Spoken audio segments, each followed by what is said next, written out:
하나님의 말씀은 요나서 1장 9절에서 12절입니다. 요나서 1장 9절에서 12절. 한번 같이 읽을까요? 그가 대답하되 나는 히브리 사람이요 바다와 육지를 지으신 하늘의 하나님 여호와를 경외하는 자로라 하고 자기가 여호와의 얼굴을 피함인 줄 그들에게 말하였으므로 우리가 알고 심히 두려워하여 이르되 내가 어찌하여 그렇게 행하였느냐 하니라. 바다가 점점 흉흉한지라. 무리가 그에게 이르되 우리가 너를 어떻게 하여야 바다가 우리를 위하여 잔잔하겠느냐 하니 그가 대답하되 나를 들어 바다에 던지라. 그리하면 바다가 너희를 위하여 잔잔하리라.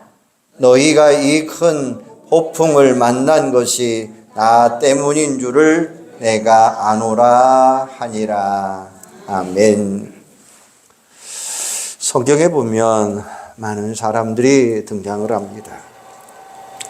그 등장하는 인물 가운데 아주 평범한 사람도 있습니다.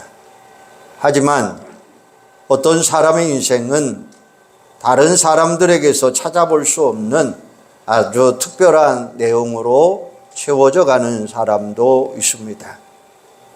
때로는 한 편의 영화같이 아주 파란만장한 삶을 살아가는 사람도 있습니다.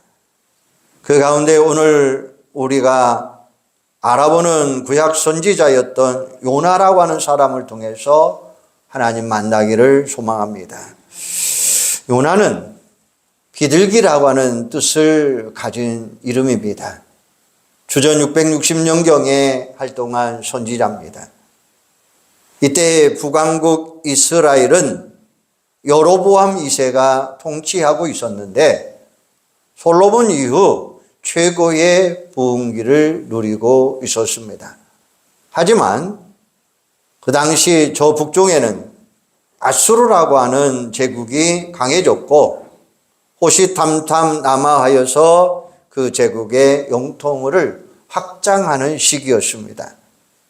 따라서 북왕국 이스라엘이 아무리 부흥기를 누리고 있다 할지라도 아수르의 위협을 느낄 수밖에 없었던 그런 시기였습니다. 오늘 우리가 대하는 요나서는 아주 특이한 책입니다. 구약시대에 기록된 책이면서도 이방 세계 선교가 선포되는 이방의 구원을 전면적으로 드러내는 내용이 바로 요나서입니다. 당시 이스라엘 백성들의 측면에서 본다면 이해가 힘든 하나님의 역사가 기록이 되어 있습니다. 어찌 선민 이스라엘이 아닌 이방 민족에게 하나님의 구원이 임할 수가 있는가? 그것도 하나님의 백성 이스라엘을 위협하고 있는 장차 이스라엘 멸망시키는 아수르라고 하는 나라에 하나님의 말씀이 선포되고 저들에게 하나님의 구원의 은혜가 임할 수가 있느냐라는 말이에요. 이 질문이 충분히 던져지는 시대적 배경과 내용이 오늘 요나서예요. 특별히 요나서에는 하나님의 절대적인 주권이 강조되고 있습니다. 특별히 구원에 대해서는 그 누구도 개입할 수 없는 하나님의 절대적인 주권이죠. 그리고 그 하나님은 우주 만물의 주인이시고 당신의 뜻을 위해서 모든 만물을 사용하시는 전능자 되신 하나님의 모습이 기록이 되어 있습니다. 그런가 하면 하나님은 당신이 세우신 사람 요나를 통해서 잘못된 생각, 잘못된 행동에 대해서 설득하고 이해시키고 깨닫게 하심으로 인해서 자신의 사명을 끝까지 감당케 하는 자비로우신 하나님의 모습을 발견할 수가 있습니다. 결국 요나서는 자기 백성들을 세상으로 구별하여 주시고 세상 밖으로 구원하시는 분이 아니라 택함 받은 구원 백성들을 통해서 저 세상 밖에 있는 죄인들을 구원하시는 하나님의 모습을 우리에게 보여주고 있습니다. 따라서 먼저 하나님의 백성된 자들은 하나님의 말씀에 순종해야 하고 하나님으로부터 받은 사명을 절대적으로 충성해야 한다는 이야기죠. 특별히 요나서에 등장하는 내용, 즉 요나가 물고기 뱃속에서 있었던 시간, 예수님의 죽으심과 장사되심 그리고 부활하심의 예표가 되고 있습니다. 마태복음 12장 39절에 보면 악하고 음란한 세대가 표적을 구하나 요나의 표적 밖에는 보일 표적이 없느니라 이렇게 말씀하셔요. 바로 예수님의 이 말씀은 요나서에 기록된 내용이 낱낱이 전해지는 이야기가 아니라 역사적 사실이며 하나님의 말씀임을 증명하고 있습니다. 보면은 아수르의 수도인 니느웨에 하나님의 말씀을 선포하라는 그 명령을 받은 요나가 그 명령을 거역하고 도망가는 과정에 일어난 사건입니다.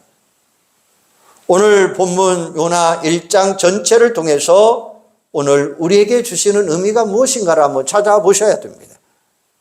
그리고 오늘도 우리 가운데 함께 하시며 우리에게 은혜를 베푸시기를 기뻐하시는 하나님을 만나는 시간 되시기를 바랍니다. 오늘 이 말씀을 통해서 우리가 생각해 보자 하는 첫 번째 이야기는 하나님의 명령을 거역하고 도망가는 요나. 오늘 본문 1절 2절에 보면 여호와의 말씀이 아미떼의 아들 요나에게 임하니라. 이르되 너는 일어나 저 큰 성 니느웨로 가서 그것을 향하여 외치라. 그 악독이 내 앞에 상달되었느니라 하시니라 라고 이야기하여 하나님이 요나를 니느웨 성으로 보냅니다. 그리고 그 니느웨 성에 하나님의 말씀을 선포하라고 하십니다. 사실 니느웨까지 직선 거리는 약 800km 정도 되는 먼 길입니다. 오늘날처럼 교통이 발달되지 않는 아주 어려운 환경입니다.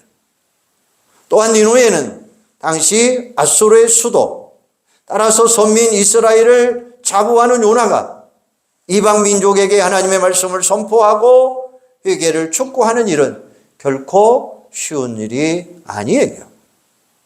이 사실을 하나님이 모를 리가 없죠. 그러나 하나님은 요나 선지자로 하여금 니느웨로 가라는 거예요.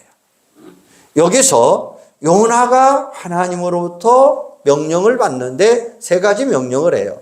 첫째는 일어나라라는 말씀입니다. 단순히 앉아있는 자리에서 일어나는 것이 아니라 단호한 결단을 가지고 일어나라는 거예요. 사실 요나가 니느웨로 가서 하나님의 말씀을 선포하는 이 명령을 이행한다. 이건 결코 쉬운 일이 아니었어요. 하지만 요나는 하나님의 뜻을 이해하고 순종해야 하는 것입니다. 그런데 그가 하나님의 말씀에 순종하지 않아요. 도망가 버립니다. 그 다음에 두 번째로 볼 수 있는 것은 가라라는 말씀이에요. 요나가 하나님의 명령을 이해하기 위해서 움직이라는 것입니다. 즉 하나님의 말씀을 전하기 위해서 그의 발을 직접 니느웨로 가라라는 말씀이에요. 그리고 도시도시를 다니면서 하나님의 말씀을 선포하라는 거예요.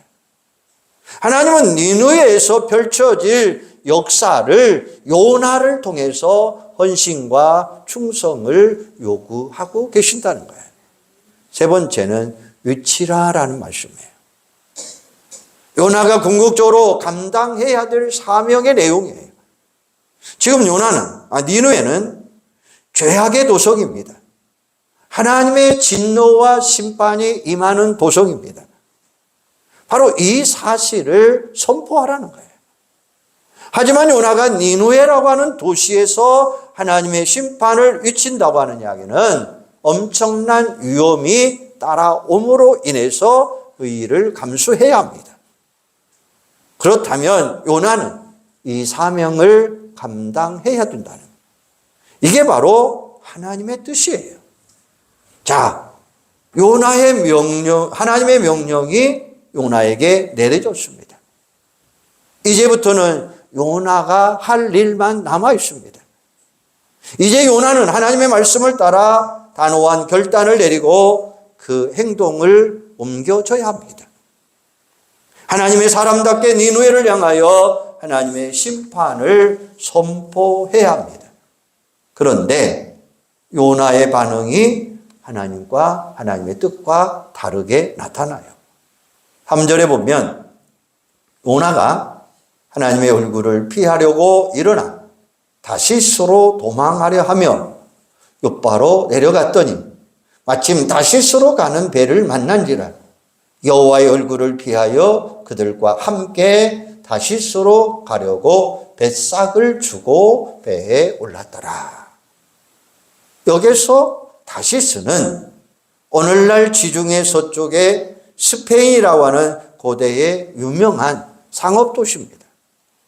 그런데 이 도시는 이스라엘을 중심으로 보면 니느웨와는 정반대의 거리에 있습니다. 당시 사람들에게 있어서 이 도시는 세계적인 끝이라고 보고 있습니다. 그런데 요나가 이 다시스로 가려고 하는 이유를 보면 오늘 본문에서는 뭐라고 이야기했느냐? 여호와의 얼굴을 피하려고 이렇게 말씀하고 있어요. 그가 멀리 도망가면 하나님의 영역에서 벗어날 수 있다고 하는 생각이 있었기 때문이었습니다. 이미 요나는 여호와 하나님을 바다와 육지를 지으신 하늘의 하나님 여호와라라고 믿고 있는 장면이 9절에 나와 있어요. 따라서 지금 요나가 여호와의 얼굴을 피하려고 했다는 것은 자신이 이해되지 않는 이 명령을 이행하는 선지자로서의 직분을 감당하지 않겠다라는 의미를 담고 있습니다. 요나는 하나님의 명령을 거역하려고 즉시 욥바로 내려갑니다. 그런데 마침 요나를 기다렸던 듯이 다시스로 가는 배가 준비되어 있어요. 그리고 요나에게는 그 배를 탈 수 있는 돈까지도 있었어요. 아마도 요나는 일이 자신의 계획대로 진행되는 상황 속에서 자신의 판단과 행동이 옳을 거다라고 생각하고 있었을 것입니다. 우리가 신앙생활하면서 가장 조심해야 될 상황이 바로 이 상황이에요. 우리는 하나님의 말씀을 몰라서 불순종하는 게 아니죠. 우리는 그것이 하나님의 말씀이라는 사실을 너무나 잘 알고 있습니다. 그리고 그 말씀에 순종해야 한다는 것도 알고 있어요. 그런데 우리가 불순종합니다. 왜?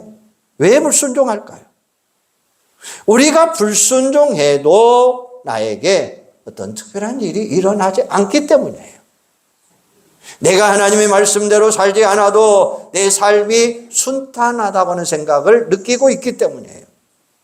하나님 없이도 나는 능히 살아갈 수 있다고 하는 생각. 내가 내 삶의 주인이 되고 내 뜻대로 모든 일을 성취할 수 있다고 하는 이 생각. 우리에게 가장 위험한 생각이에요.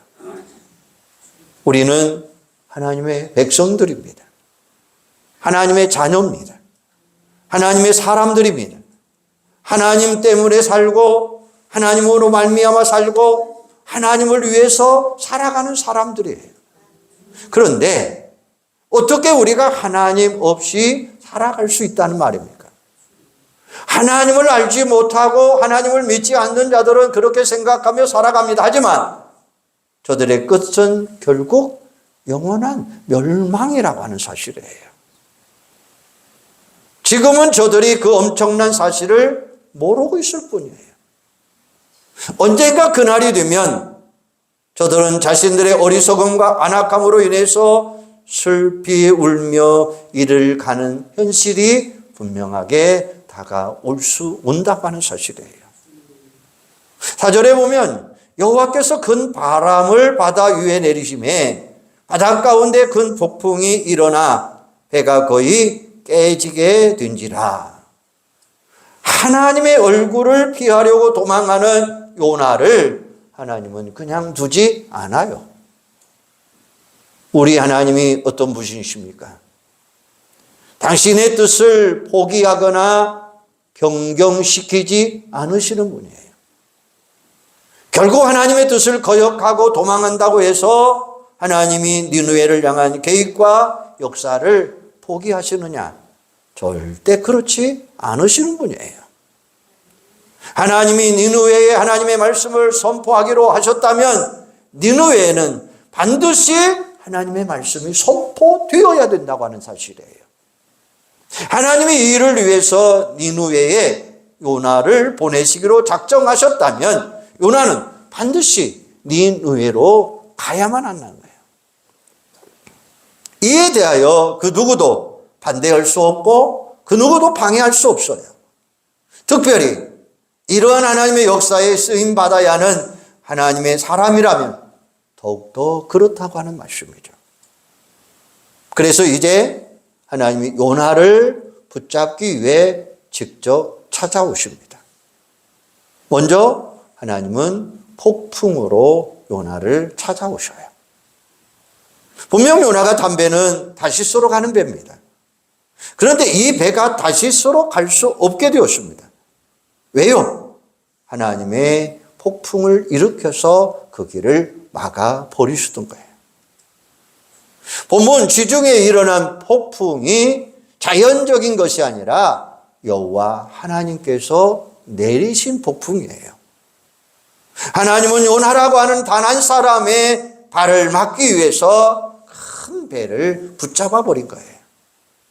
지중해의 물결이 요동치게 만들어서 요나가 탄 배가 저들의 목적지로 갈 수 없게 만들어 버린 거예요. 배 안에 있는 사람들은 자신들의 신과 경험을 통해서 이 위기를 벗어나려고 싶습니다. 저들은 자신들의 소중한 것을 다 바다에 버리면서까지 배와 자신들의 목숨을 구하려고 했지만 모두 다 헛수고였습니다. 하나님께서 행하시는 역사 앞에서 인간의 힘과 노력은 아무 쓸모가 없다고 하는 사실이죠. 두 번째로 하나님은 제비로 요나의 손에 붙입니다. 자신이 탄 배가 절대 위기 속에 처해 있음에도 불구하고 요나는 어디에 있었습니까? 배 밑창에 있더라. 물론 지금 요나는 육신의 깊은 잠에 빠졌습니다. 얼마나 깊이 잠들었는지 지금 배가 만난 이 위기 상황 속을 알지 못하고 자고 있습니다. 하지만 본문에 나타나는 요나의 잠은 그 영적인 상태까지 반영해 주고 있어요. 요나는 감당하기 싫은 사명을 벗어버렸다는 마음으로 깊은 잠에 빠져 있어요. 이는 요나의 신앙 상태가 마치 죽은 자처럼 활력을 잃어버렸다고 하는 상태예요. 하나님은 이렇게 깊이 잠들어 있는 요나를 깨웁니다. 배 선장이 요나를 찾아가 깨웁니다. 그리고 자는 자여 어찌함이냐라고 책망을 합니다. 이 말은 내가 이 상황 속에서 잠을 자고 있느냐, 잠이 오느냐라고 하는 의미죠. 결국 저 선원들은 이 풍랑이 책임자에게 누가 있느냐 제비를 뽑자고 합니다. 당시 세계에서 제비 뽑는 일은 어떤 일을 결정하거나 미래를 정하거나 숨겨있는 원인을 발견하기 위해서 사용되는 방법이 제비 뽑는 이야기였습니다. 그런데 그 제비가 요나를 지목합니다. 우연이라고 말하는 사람도 있지만 분명한 것입니다. 하지만 성경은 이 모든 일들이 하나님이 주관하고 계시는 과정임을 알 수가 있어요. 잠언 16장 33절에 보면 제비는 사람이 뽑으나 모든 일을 작정하기는 여호와께 있느니라 이렇게 말씀하고 계셔요. 결국 하나님은 세상의 사람들을 관습적으로 사용하는 제비까지도 주관하고 계신다는 거예요. 그리고 그 제비를 통해서 요나를 지목합니다. 이제 요나는 더 이상 도망갈 수가 없습니다. 자신이 하나님께 단단히 붙잡혀 살아갈 수밖에 없다고 하는 사실을 인정할 수밖에 없는 거예요. 자, 이제 자신에게 남은 것은 하나님의 말씀에 순종하는 길밖에 없어요. 그러면 세 번째로 볼 수 있는 것은 하나님은 요나를 위해서 큰 물고기를 준비하십니다. 12절에 보면 그가 대답하되 나를 들어 바다에 던지면 바다가 너희를 위하여 잔잔하리라. 너희가 이 큰 폭풍을 만난 것이 나 때문인 줄을 내가 아노라 하니라 라고 말씀하셔요. 여기에 등장하는 요나의 태도를 보면 끝까지 하나님 앞에 엎드리기를 거부하는 요나의 모습을 볼 수가 있어요. 사실 이쯤 되면 요나는 하나님 앞에 엎드려야 돼요. 두 손 들어야 돼요. 자신의 불순종을 회개해야 됩니다. 그런데 본문에서는 이런 모습 볼 수 없어요. 그죠? 자신의 생명을 포기함으로 인해서 이 상황은 끝장났다, 끝났다라고 생각한 거예요. 즉, 자신으로 인해서 고생하는 선원들을 위해 자신을 희생하고자 하는 책임의식만 있을 뿐, 하나님의 사람으로서 마땅히 나타내야 되는 모습은 전혀 그려볼 수가 없습니다. 또한 하나님이 물고기를 준비한 것도 단순히 요나를 구함이 아니라 그를 철저하게 회개시키고자 하는 거예요. 자신에게 주어진 사명을 감당하고자 하는 결단의 자리로 그를 이끌기 위함이었습니다. 또 다른 하나는 자신을 하나님께 온전히 맡기는 요나의 모습을 우리 한번 생각해 봐야 돼요. 요나는 자신을 바다에 던지라고 요구하지만 그는 자신이 이 바다에서 끝날 것이다 라고 생각하고 있을 거예요. 왜냐하면 모든 것을 주관하시는 분은 하나님인데 그 하나님은 생각하지 않았거든요. 그런데 하나님이 어떻게 합니까? 바다와 육지를 지으신 하늘의 하나님 여호와 하나님, 바로 너희가 이 큰 풍랑을 만난 것이 나 때문인 줄 아노라라고 하는 이 고백. 그렇다면 요나는 자신이 지금 무엇인가를 붙들어야 되는데 누구를 붙드냐는 것입니다. 자신은 여호와의 얼굴을 피한 자라고 이야기했어요. 도망가는 자라고 이야기했어요. 하지만 결코 하나님 앞에서 요나는 도망칠 수가 없어요. 그렇다면 이후에 일어날 이야기, 하나님은 어떻게 역사하고 계시냐는 것입니다. 요나는 이제 그 하나님 앞에 맡길 수밖에 없는 그런 모습이에요. 하나님이 그를 이 바다에서 죽게 하든지 아니면 살리셔서 사명을 감당케 하든지 하나님의 손길 앞에 이제는 모든 것을 맡길 수밖에 없다고 하는 상황이에요. 자, 이 모습 속에서 우리는 무엇을 발견해야 됩니까? 오늘 하나의 모습이 있는데 그 모습 속에서 우리가 생각할 수 있는 것이 뭐냐? 하나님의 역사하심을 우리는 발견해야 된다고 하는 사실이에요. 자, 17절에 보면 여호와께서 이미 큰 물고기를 예비하사 요나를 삼키게 하셨으므로 요나가 밤낮 3일을 물고기 뱃속에 있으니라 라고 이야기해요. 요나가 바다에 던지자 하나님은 이미 물고기를 통해서 요나를 삼키게 하셔요. 이 본문에서 우리는 예비하사라고 하는 말을 발견할 수가 있어요. 바로 이 말씀은 명령이라고 하는 말씀도 그 속에 포함되어 있습니다. 왜냐하면 하나님은 전지 만물을 지으신 분이고 또 모든 만물을 주관하시는 하나님이라는 뜻입니다. 그 하나님이 폭풍을 일으켰고 그 하나님이 제비를 뽑아 요나의 손에 만져주셨고 그 하나님이 박넝쿨을 자라게 하시고 벌레에서 박넝쿨을 먹게 하신 분, 또한 그 하나님이 뜨거운 바람을 불어서 요나의 머리를 불게 하셨고, 이처럼 하나님은 모든 만물을 당신의 뜻과 당신의 목적에 따라서 운행하신다는 사실입니다. 이제 하나님 앞에 요나는 순종할 수밖에 없습니다. 우리는 아무리 몸부림쳐도 하나님의 손길을 벗어날 수 없다고 하는 사실을 여러분 꼭 기억하셔야 됩니다.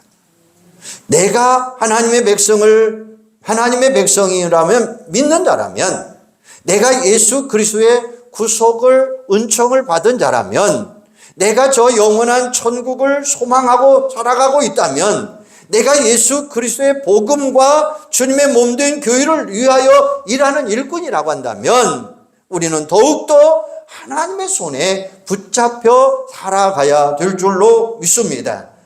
우리는 그 손길에서 벗어날 수 없다고 하는 사실을 우리는 분명하게 하셔야 돼요.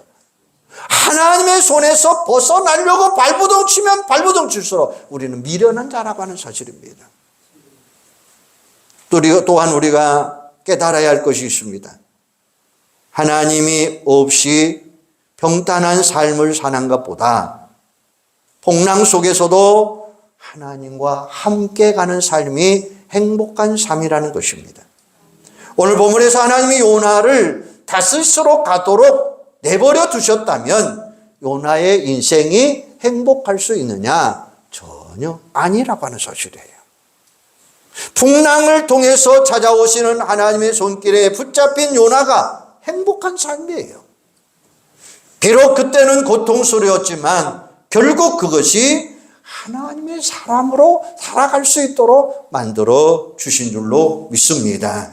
사랑하는 여러분, 우리는 신구약 성경을 통해서 자기중심적이고 이기적이며 또한 변덕스럽고 당돌하며 토라지기 불평 많은 사람, 하나님의 일꾼은 전혀 없습니다.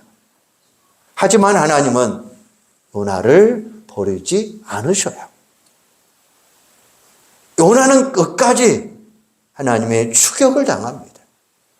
하나님의 추격 속에서 벗어날 수가 없으니까 찾아올 수밖에 없고 만날 수밖에 없고 일으켜 세워서 그를 사명자로 만들어 주시는 분이 누구냐? 바로 우리 하나님이라고 하는 사실이에요. 하나님은 당신의 사명자를 결코 버리지 않으시는 분이에요.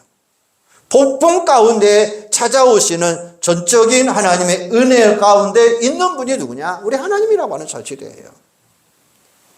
우리가 지금 폭풍 가운데 있다고 생각하십니까? 그렇다면 우리를 찾아오시는 하나님을 생각하시면서 살아가시기를 바랍니다. 그분이 나 자신을 절대로 내놓으시지 않는다는 거예요. 내버려 두지 않으시다는 거예요. 하나님은 나를 위해서 큰 물고기를 준비하고 계시는 줄로 믿습니다. 그리고 나에게 당신의 사명을 감당할 수 있도록 만들어 주셔요. 원하기는 언제, 어떤 상황 속에서 나를 찾아오시고 내게 은혜를 베푸시는 하나님을 기억하며 그분 앞에 겸손히 엎드려 주기를 바랍니다. 그분의 말씀 앞에 순종하시기를 바랍니다. 하나님의 사랑과 은혜를 증거하는 진정한 하나님의 사람으로 살아가시기를 바랍니다. 하나님은 여러분을 절대로 버리지 않습니다. 하나님은 언제나 여러분과 함께 하시는 분이십니다. 내가 폭풍 가운데 있다 할지라도, 내가 고난과 고통과 어려움 속에 있다 할지라도 그 하나님은 언제나 내 곁에서 나와 동행하시는 전능하신 하나님이 되시는 줄로 믿습니다. 그 하나님 꼭 붙잡고 살아가시기를 바랍니다.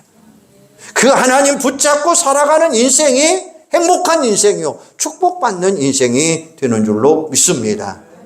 요나가 어떻게 합니까? 그 사명 속에서 다시 나가 니느웨로 가서 복음을 증거하는 이 모습처럼 오늘 여러분들에게도 사명자로 주의 뜻을 이루는 여러분들 꼭 되시기를 주님의 이름으로 축원합니다. 기도하겠습니다. 하나님, 오늘 요문화를 통해서 나를 한번 발견하게 하여 주시옵소서.